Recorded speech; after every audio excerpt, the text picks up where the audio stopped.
Oke, Assalamualaikum warahmatullahi wabarakatuh. Kembali lagi dengan saya. Kali ini saya akan menjelaskan tentang metode harga pokok pesanan.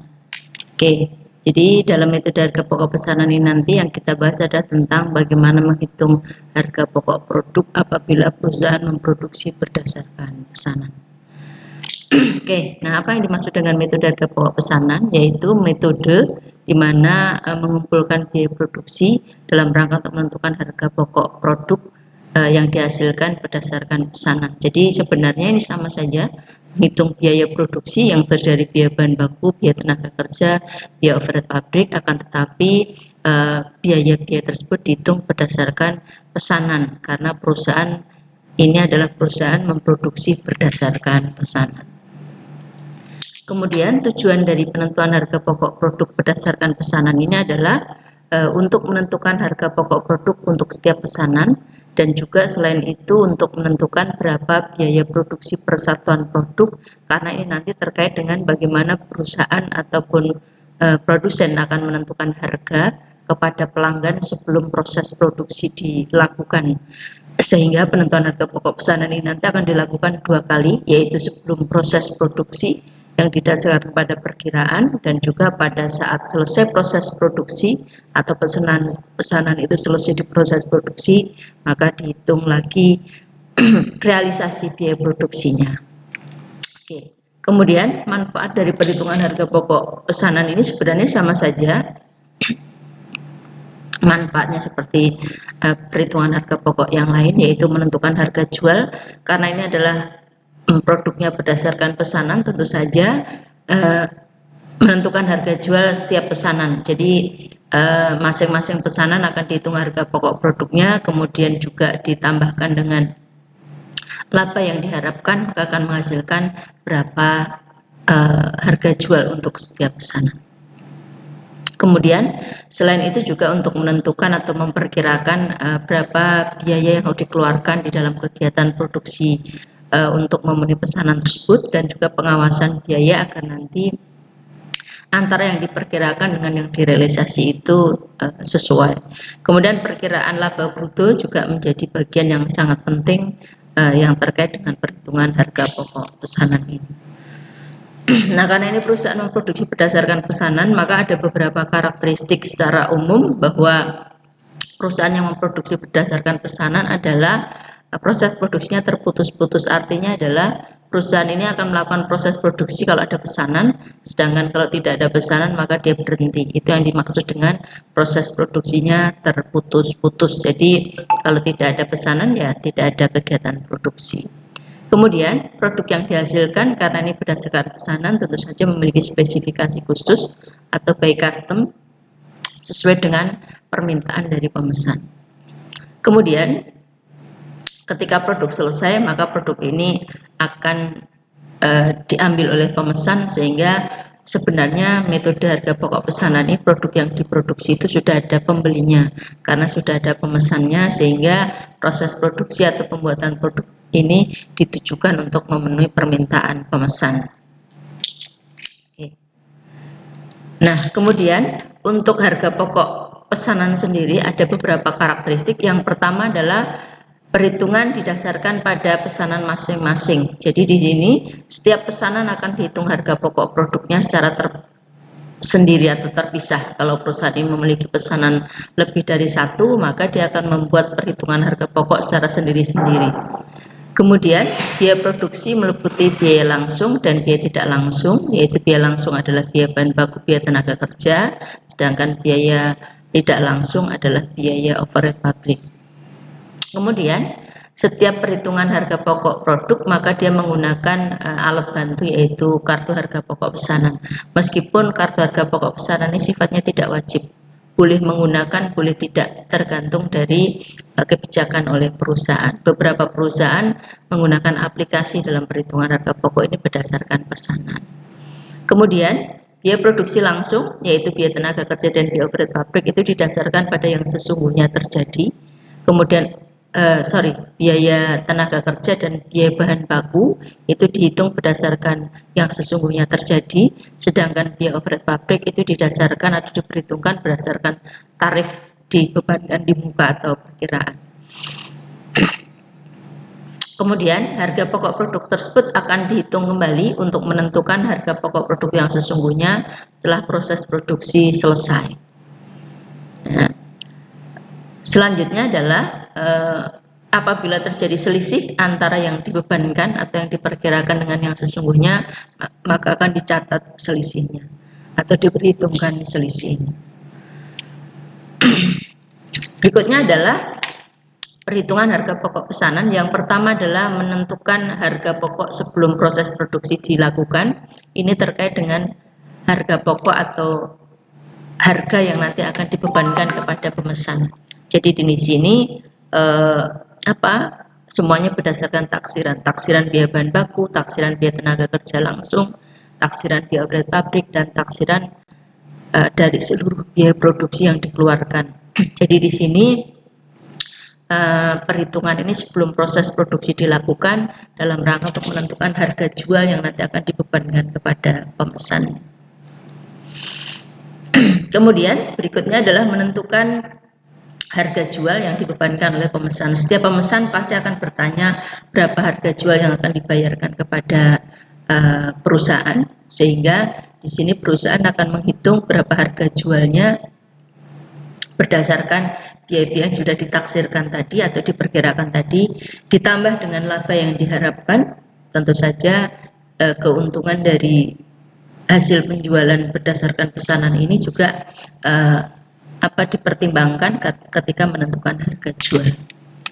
Selanjutnya, setelah menentukan harga jual, maka menentukan biaya produksi sesungguhnya. Ini adalah merupakan perhitungan setelah proses produksi selesai. Jadi pesanan itu setelah diproses produksi selesai, maka dilakukanlah perhitungan biaya produksi yang sesungguhnya.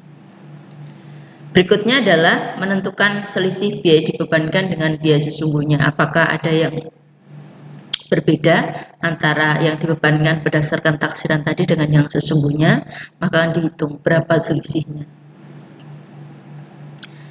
Setelah itu kemudian menentukan atau menyusun laporan laba rugi. Di sini laporan laba rugi ini seperti laporan laba rugi yang sudah pernah saya sampaikan di perhitungan harga pokok produk, yaitu penjualan dikurangi dengan HPP. HPP adalah seluruh biaya produksi, maka akan menghasilkan total biaya produksi, maka hasil penjualan dikurangi dengan total biaya tadi, maka menghasilkan laba bruto atau laba kotor, yaitu laba sebelum pajak. Kemudian ini adalah menyusun laba rugi total. Ini adalah untuk seluruh pesanan, ya. Kalau yang tadi adalah bisa menghitung setiap pesanannya, berapa laba dari setiap pesanan. Kemudian ini adalah total dari seluruh laba rugi dari seluruh pesanan kalau perusahaan ini menghasilkan lebih dari satu pesanan.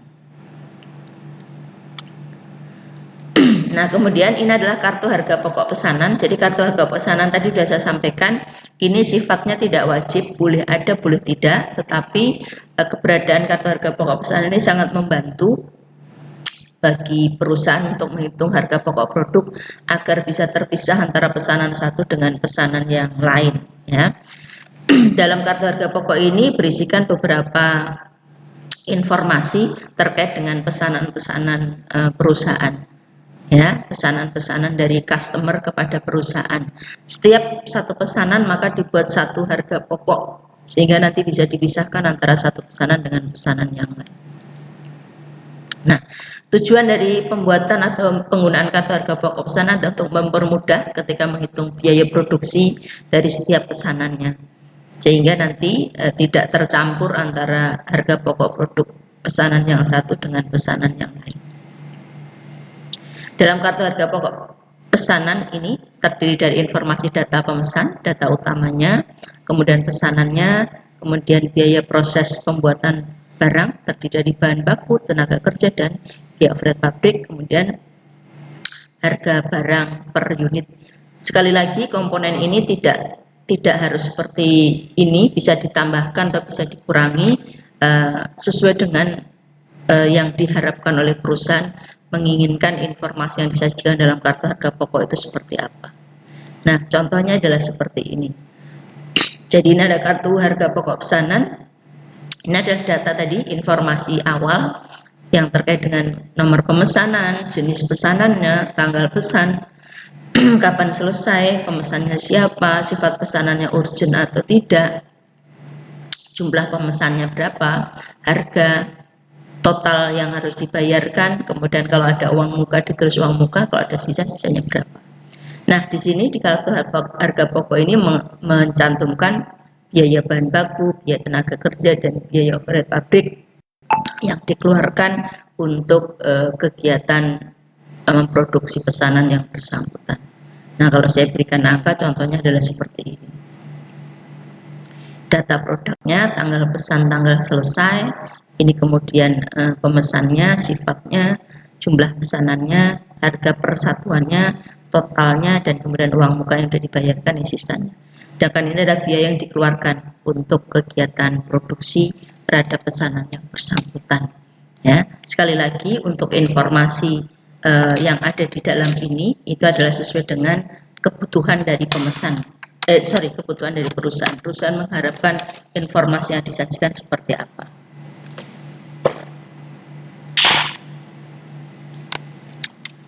Oke.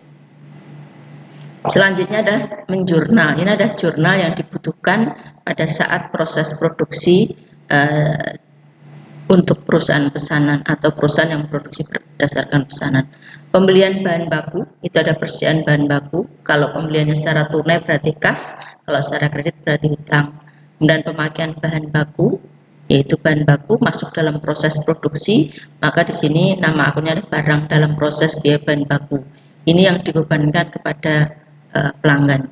Pemakaian tenaga kerja, barang dalam proses biaya tenaga kerja, debit, ini adalah gaji dan upah. Pemakaian biaya overhead pabrik, di sini BOP dibebankan kepada pelanggan, dicatat sebagai barang dalam proses biaya overhead pabrik, kreditnya adalah biaya overhead pabrik dibebankan. Kemudian setelah proses produksi selesai, maka dihitung biaya overhead pabrik sesungguhnya, biaya overhead pabrik sesungguhnya debit, berbagai rekening di kredit. Kalau terjadi selisih, maka di sini ada penutupan biaya overhead pabrik, yaitu biaya overhead pabrik dibebankan, biaya overhead pabrik sesungguhnya. Kalau ada selisih, maka dicatat seperti ini. Selisih kalau BOP-nya lebih besar dibandingkan yang sesungguhnya dibandingkan dengan yang dibebankan, jurnalnya adalah seperti ini. Selisihnya BOP di debit, BOP sesungguhnya di kredit.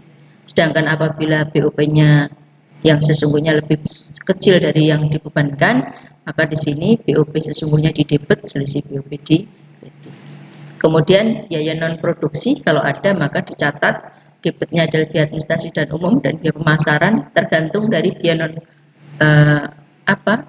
produksinya apa saja, kemudian kreditnya adalah kas.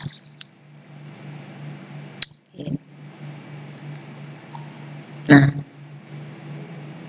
itu adalah merupakan materi tentang metode harga pokok pesanan.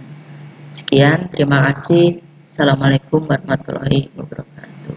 Jangan lupa subscribe, like, dan komen. Terima kasih.